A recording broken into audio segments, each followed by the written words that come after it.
به نظر من این اشتباه دختراست، به خاطر نداشتن یک رابطه خیلی خوب که انجامش فریبکاری نباشه. اکثریت دخترها نمیفهمن چیزی را که میخواین باید با کدام شکل به دست بیارن.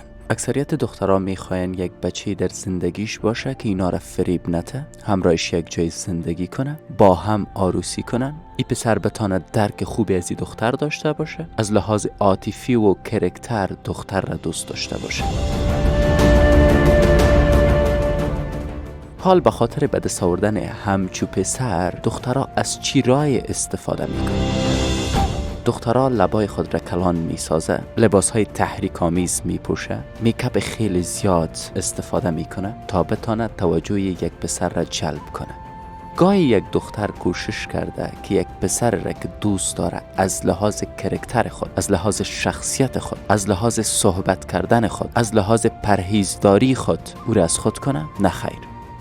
و شما از راه غلط استفاده میکنین و بعد زمانی که نمیتونین به او برسین و یا او از شما استفاده کرده شما را رها میکنه شکایت میکنین.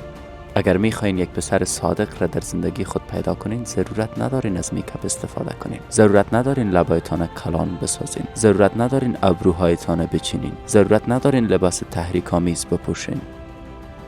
به خاطر به دست آوردن یک پسر خوب که بتونه تمام عمر شما را خوش نگاه کنه، با شما یک عمر زندگی کنه، ضرورت دارین که او را از لحاظ شخصیت، از لحاظ صحبت کردن و از لحاظ پرهیزداری به خود علاقمند کنین.